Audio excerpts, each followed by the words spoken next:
I was around 5 or 6 years old at the time, and as you probably know, most girls at around that age would be into dolls, especially Barbies and princess dolls, and I was one of them. Although I never really played with them. Most of the time my dolls would be on a small shelf, not too far up the wall, but enough for me to reach, just standing or sitting there all day.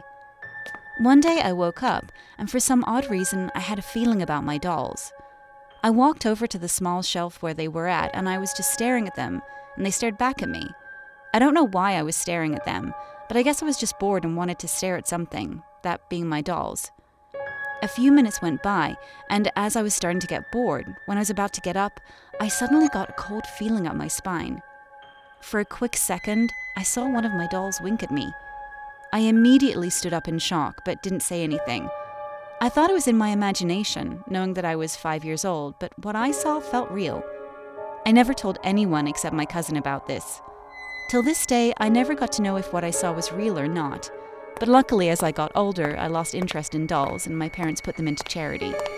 But I still think about what happened that morning, and I wonder if that would happen again if I kept them.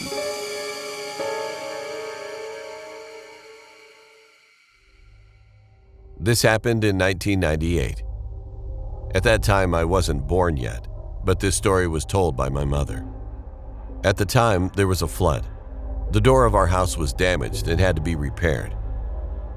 2 days later, my mother had a weird feeling because there were items missing from the house. Money, jewelry, food, and so on. One night, Dad planned to put a broom in the middle of the door of the house so if anyone opened it, then the broom would fall off. The next day, we were all shocked because the broom that was initially in the middle of the door was now next to the door, meaning someone had changed the position of the broom. That night, Dad planned to try to catch the person who tried to break in.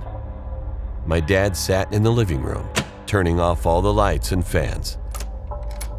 All of a sudden, the door opened and Dad saw a man enter our house. Dad immediately took a baseball bat and hit the man as hard as he could. The beaten man fell and writhed in pain. Apparently, the man was the man repairing our house. The man tried to escape and said he was thirsty and wanted water in the kitchen, but my father was not negligent and did not release him. After that, the police arrived and arrested the man. And most surprisingly, we were not the first. Many had fallen victim to this man. The police then went to investigate the man's house and informed the man's wife. Upon investigation, the man apparently stole a lot of jewelry and gifted it to his wife.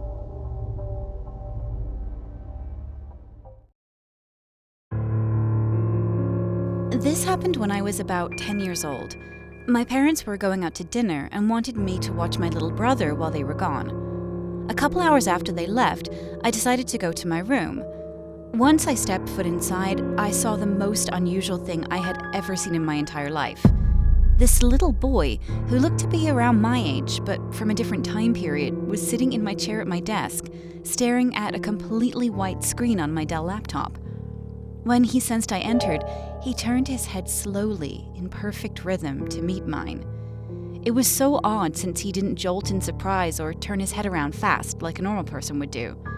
It was as if he was expecting me to come in. I immediately ran out and started crying. When I looked behind, he went back to staring at the screen. I didn't go back to my room until my parents arrived. When I walked inside again, the laptop was closed as if no one had touched it. I thought that was the end of that until a couple of years later. When it was 5 or 6 in the morning, I heard breathing that was done in perfect rhythm. I thought I was in sleep paralysis, but I could move and could change my breath pattern, so it wasn't that. When I realized that this thing was still breathing in that odd rhythm, I tried to act calm and not turn around. I closed my eyes and tried to focus on sleep. When I woke up, I didn't hear any more sounds, and I haven't heard that breathing again. I don't follow an organized religion, but there's something beyond this physical world that can't be explained. I hope I never see this thing again, but I do fear that it will pop up randomly.